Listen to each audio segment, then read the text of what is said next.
The hand that gripped my wrist wasn't flesh and bone. It was a dry, leathery husk of something that had forgotten what it meant to be human. I didn't scream because the air in my lungs had turned into shards of glass.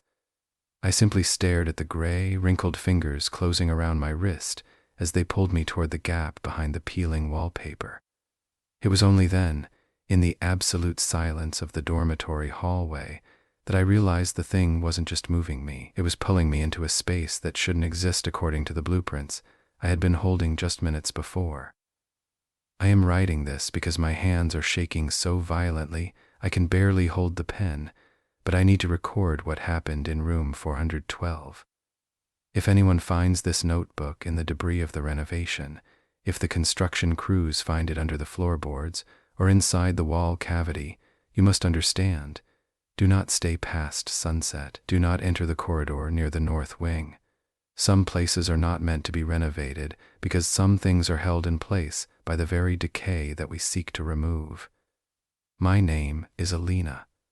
I am a student at the university, and my only reason for taking this job was the desperate need for extra cash during the final semester of my degree. The supervisor told me it was a simple task. Sit in the lobby of the old dormitory on Finance Street while the demolition crew took their breaks and stayed on site overnight to ensure no trespassers entered the building.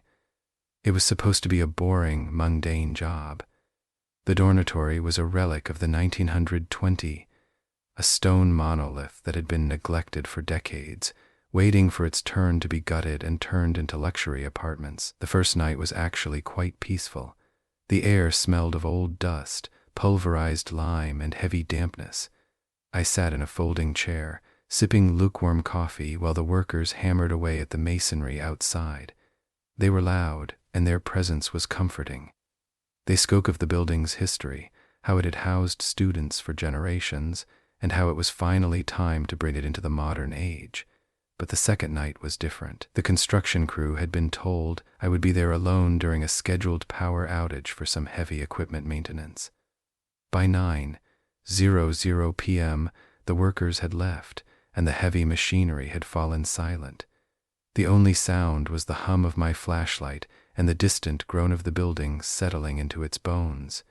It started with the thumping. It wasn't the rhythmic sound of a construction worker moving supplies. It was irregular, a heavy, deliberate thud against the floorboards in the hallway outside my door. Thump, pause, thump. It sounded like someone dragging something heavy or perhaps someone walking with a pronounced limp. I told myself it was a stray animal or perhaps a prank by one of the students who lived in the adjacent student housing. But as I sat there, the sound moved. It didn't just go down the hall, it seemed to circle my door. Thump, scrape, thump.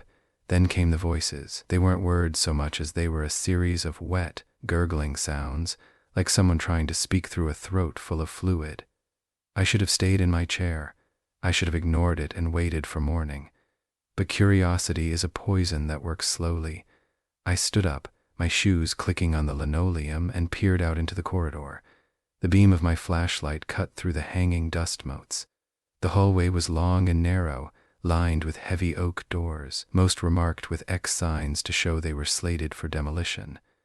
When the sound came again, a sharp, frantic banging on a door at the very end of the hall, I found myself walking toward it. My legs felt heavy, as if I were wading through waist-high water. The closer I got, the colder the air became. It wasn't just the temperature dropping. It was the way the air felt thick, like it was pressing against my skin. The door at the end of the hall was not marked with an X. It was a plain, heavy slab of wood that looked older than the rest of the structure. It had no number on it. The banging stopped just as I reached it. A silence so absolute fell over the hallway that I could hear my own heartbeat thumping in my ears like a muffled drum. I reached out and touched the handle. It was ice cold, leaving a sensation of stinging frost on my palm. I turned the knob. It didn't creak. It moved with a smooth, oily silence. The room inside was not what I expected. It wasn't a construction zone. There were no piles of debris or broken bricks. Instead, the room looked as though someone had just stepped out for a moment. A small desk sat in the center, covered in papers that were yellowed and brittle with age. A single chair faced the desk. On the wall hung a series of framed photographs. I moved closer to the desk. The papers were transcripts, letters, and sketches. I picked up a sheet. It was a student ID from 1974. The name on it was faded, but I could make out the initials. Beneath it was a desperate, handwritten note. "They are coming through the walls. They don't like the light." I felt a prickle of unease at the back of my neck. My flashlight flickered. I shook it, and the beam stabilized. The room felt smaller than it should have been. The ceiling seemed lower, the walls closer. I turned toward the corner of the room where a wardrobe stood. It was made of dark wood, its surface scarred by deep scratches as if someone had tried to claw their way out of it or into it. That's when I heard the scratching. It wasn't coming from outside. It was coming from inside the wall behind me. It was a frantic, repetitive sound. Scritch, scritch, scritch, like fingernails on stone. I froze. Every muscle in my body locked into a state of pure, primal alarm. I didn't want to turn around. If I turned around, I would acknowledge it. If I acknowledged it, it became real. "Who's there?" I whispered. My voice sounded thin and brittle in the large room. The scratching stopped instantly. A second later, a soft moan drifted from behind the wall. It was a low, melodic sound, almost like a woman trying to hum a lullaby she had forgotten the words to. Then came the sound of something heavy falling against the floor on the other side of the partition. Thump. I should have left then. I should have turned around and run back to my chair in the lobby, but my feet were rooted. My eyes were fixed on a small, decorative grate near the baseboard. Through the holes in the metal, I could see something moving. It wasn't an animal. It was a pale, elongated finger too long to be human, with too many knuckles sliding through the gap as if searching for something to grab onto. I backed away, my heels clicking on the floorboards. The sound of my movement seemed to trigger a response. From behind the wall, the scratching started again, but this time it was faster, more violent. It sounded like wood being torn apart. Crrrack. Scritch. Then came the door slam from the hallway. It wasn't just one door. It was a succession of doors down the hall, slamming shut one by one in rapid succession, as if something were running toward me or away from me at high speed. Bang, bang, bang. Each strike shook the floor beneath my feet. Dust rained down from the ceiling. I didn't wait to see what was moving. I turned and bolted into the hallway. My flashlight beam danced wildly across the walls, illuminating the X marks that now seemed like warnings I hadn't heeded. The air felt thick with the smell of wet earth and old hair. I ran toward the lobby, but the layout of the building seemed to shift as I moved. The hallway grew longer, the doors becoming more frequent. Every time I passed a door, I heard something inside, a muffled sob, a frantic scratching, the sound of metal clanking against stone. It was as if the entire building was alive, reacting to my presence like an immune system attacking a virus. I reached what should have been the lobby, but instead, I found myself back in front of the door to room 412. My heart hammered against my ribs so hard it felt like it would crack a bone. How could I be back here? I had run straight for the exit. I looked at the door, the one without a number. It was slightly ajar now. A shadow moved inside. It wasn't a human shape, it was something tall and distorted, its limbs elongated as if it were being stretched by invisible hands. It stood in the center of the room, facing the wall. Its skin had the texture of wet parchment, and where hair should have been, there were only small, twitching scales. It didn't turn toward me, but I heard it speak. The voice wasn't coming from its mouth. It seemed to vibrate out of the very walls around us. It was a wet, gurgling sound that mimicked my own voice perfectly. "You shouldn't have looked." The words were distorted, as if someone were trying to speak through a mouthful of mud. I felt a wave of nausea hit me. The ground beneath me began to vibrate. The walls started to bleed not blood, but a thick, blacker-than-night fluid that seeped from the cracks in the plaster. It hissed as it hit the floor, smoking faintly. I turned and ran again, not toward the lobby this time, but toward what I hoped was a side exit. I burst through a door and found myself in a stairwell. The stairs were crumbling, stone slabs missing, creating pitfalls that would have been fatal if I hadn't been running blindly. I took them 3 at a time, my breath coming in ragged gasps. I reached the ground floor and stumbled out into the night. The air outside was cold and sharp, smelling of wet pavement and exhaust. I didn't stop until I reached the main gate of the construction site. I collapsed onto the sidewalk, my chest heaving, my hands shaking so much I couldn't even wipe the sweat from my forehead. I sat there for an hour, watching the distant lights of the city. The silence of the street was haunting. Every time a car passed, I flinched. My skin felt crawl-y, as if something were trying to burrow under it. When I finally stood up, I noticed something on my wrist. The lever-like bruising from the hand that had grabbed me was there, but it was changing. It wasn't just a bruise anymore. The skin was turning gray and dry, hardening into a texture that looked like old parchment. And then there was the mark. A small, jagged line of scar tissue began to form in the shape of an eye in the center of my wrist. I went home and locked every door. I didn't turn on the lights for 3 days. I stayed in the middle of my apartment, afraid that if I sat against a wall, the thing from the hall would find me through the structure. But the worst part isn't the shadow in the room or the sound of the scratching. The worst part is the smell.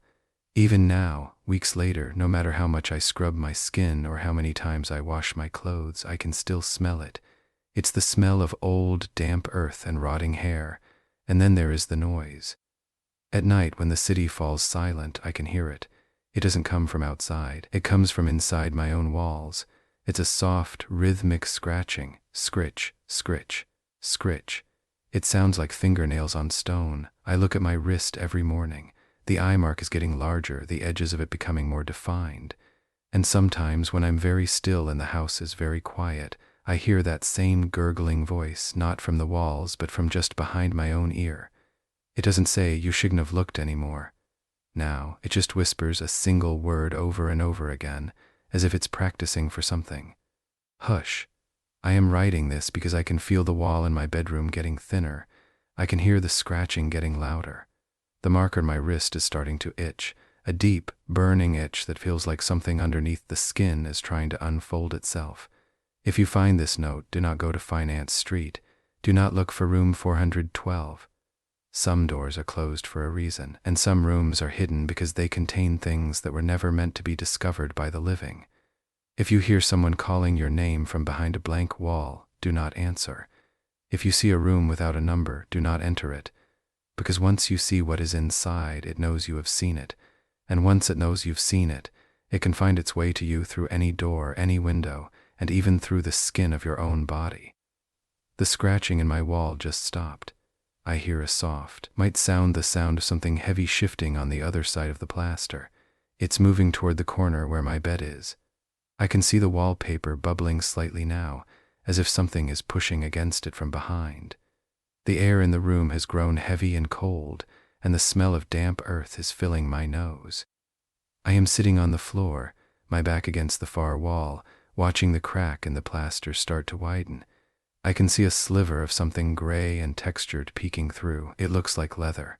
It looks like old skin. The question isn't whether it will come out tonight. The question is, once it comes out, where will it go? Or am I just going in? I look at the mark on my wrist. It's pulsing now, a dull, rhythmic beat that matches the thumping I heard in the hallway. And then the voice whispers again, not from the wall, but directly into my mind, vibrating through my skull like a tuning fork struck by a heavy mallet. Are you ready to be found? I look at the crack in the wall. A single, long, gray finger too thick, too many knuckles pokes through the plaster. It doesn't move toward me yet, it just rests there, twitching slightly as if tasting the air of my room. I realized then that the dormitory wasn't a building at all. It was a trap, a vessel designed to hold things that were hungry for a way out, and I provided the invitation by simply looking at what was hidden. The shadow in the hall wasn't a ghost. It wasn't a spirit. It was a displacement of reality, a knot in the fabric of the world where something old and very, very wrong had been tucked away. By entering room 412, I didn't just find a room, I untied the knot. I can feel the floorboards beneath me beginning to groan, not from weight, but as if they are warping under an invisible pressure. The furniture in my room is starting to shudder. My lamp flickers and dies, leaving me in a darkness so thick it feels like velvet against my eyes. In the gloom, I see the fissure in the wall widen. A jagged crack spreads across the wallpaper like a growing vein. The sound of something tearing, the distinct noise of plaster and wood giving way reverberates through the small space. I can hear its breathing now. It's not a human breath. It sounds like air being pushed through a sieve, a wet, wheezing gasp that makes my skin crawl. It smells like the bottom of an old well where something has died and begun to rot in the mud. I reach out with one hand, my fingers trembling, and touch the edge of the crack. The surface is cold, colder than ice. It feels slimy, coated in a thin layer of something that makes my skin tingle as if it were being stung by thousands of tiny needles. From within the darkness of the crack, a faint, rhythmic thumping begins. Thump, thump, thump. It's not just one heart beating, it's many, a chaotic, discordant symphony of pulses heard from deep within the wall. I should scream. I should call for help, but my throat feels as though it has been filled with wet wool. Every time I try to draw a breath, I find myself inhaling that heavy, earthen scent instead. My body is becoming heavy, my limbs feel sluggish, and the room seems to be shrinking around me, the walls leaning inward as if they want to embrace me in a final, crushing hug. The crack in the wall grows wider, and something begins to squeeze through. It isn't a person. It's a mass of pale, translucent tissue that looks like it was once muscle but has been stretched until it became translucent skin over bone. It moves with a sickening, fluid grace, its limbs folding in ways no human limb could ever bend. It emerges halfway into my room. Its head, if you can call it that, is a smooth, featureless dome of gray flesh, except for two vertical slits where eyes should be. They are not eyes, they are pits of darkness that seem to absorb the very little light left in the room. It doesn't attack me. It just sits there, half in and half out of the wall, its body pulsing with that same rhythmic thrum. It seems to be waiting for something, or perhaps it's listening. I can hear my own heart now. It's loud, frantic, a drum of panic in my chest. And I realize, with a jolt of terror that makes me want to weep, that the thing in the wall is listening to my heart. It's following the rhythm. It's syncing itself to me.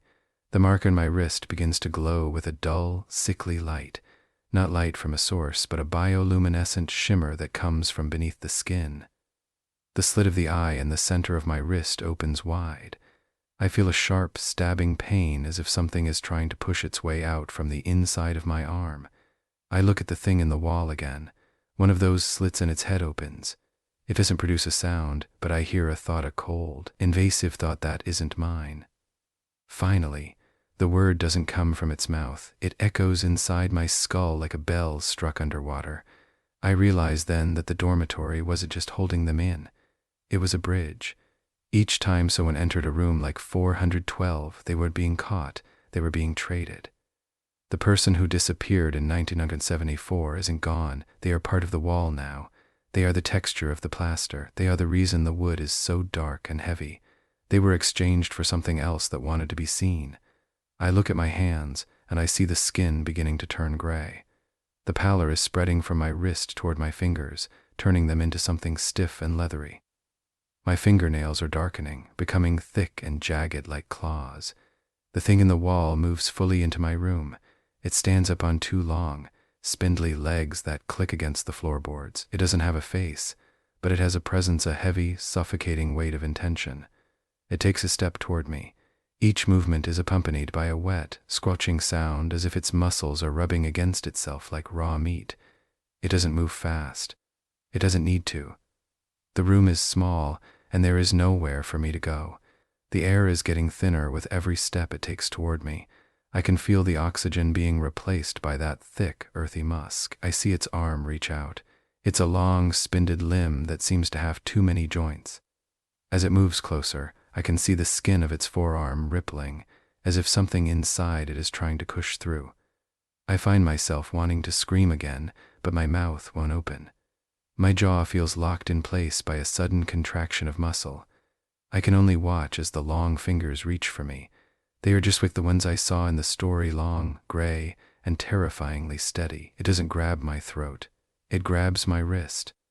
The contact is like being branded with a hot iron. The pain is intense, white-hot, and it sends a jolt through my entire body that makes me see flashes of things I've never seen.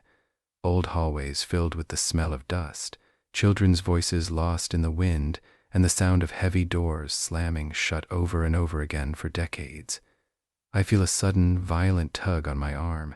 It's not just pulling my flesh, it's pulling my very identity out of me. I see images of a girl, a student from 1974, flashing before my eyes. She has the same hair as I do. She has the same name. She is crying in a room that looks exactly like mine, but with different furniture. The things are overlapping.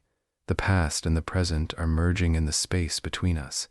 I feel myself falling away from my own body, becoming light and airy while my physical form becomes heavy and solid.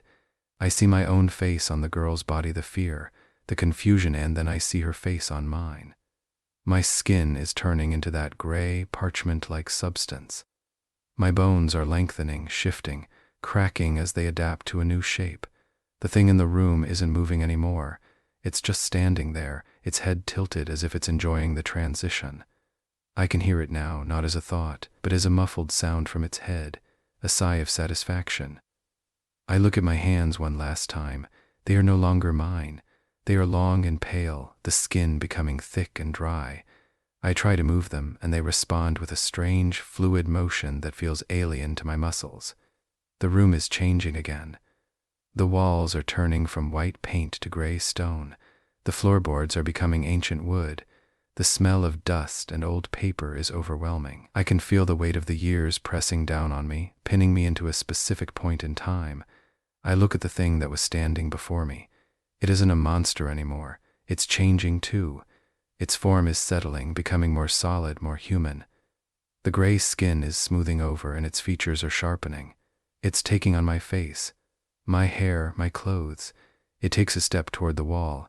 It doesn't look at me, it looks at the crack in the plaster behind it. It reaches out with its now human hand and touches the stone. The cracking sound happens again, but this time it sounds like a healing wound. The gap in the wall closes as if by magic, the stone knitting together until the seam disappears entirely. The creature now wearing my face turns to look at me. It smiles, and for a moment I see the girl from 1974 in its eyes. She is terrified. She is screaming, but no sound comes out because she is trapped behind the wall, part of the stone and mortar. The thing that looks like me turns toward the door. It moves with grace now, a human gait. It walks toward the hallway. I can hear it step onto the floor outside my room. Thud, thud.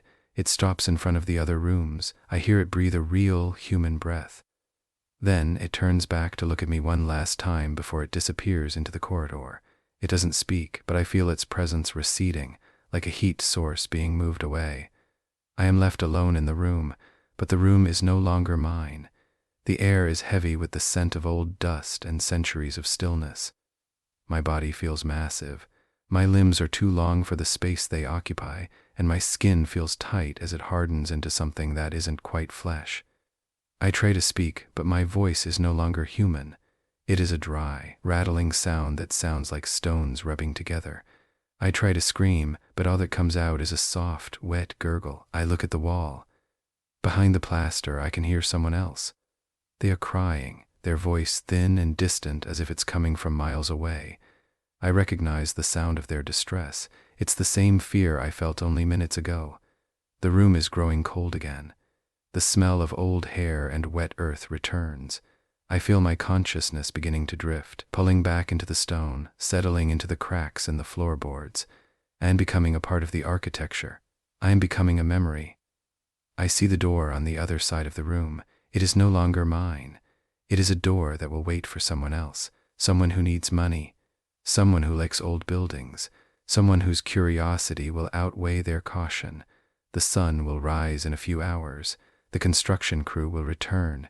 They will see a girl who looks exactly like me, walking toward the gate with a smile on her face, telling them she's finished her shift and that it was an easy jog.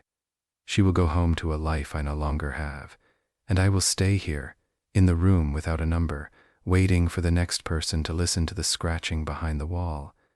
I can feel my body merging with the chair, my limbs becoming part of the frame, my skin turning into the very wood and fabric that covers it. My thoughts are slowing down, becoming fragments of images of a girl in 1974, a piece of paper with an X on it, the smell of old dust. The silence is starting to fill my mind. It's a peaceful kind of silence, a heavy, permanent rest. But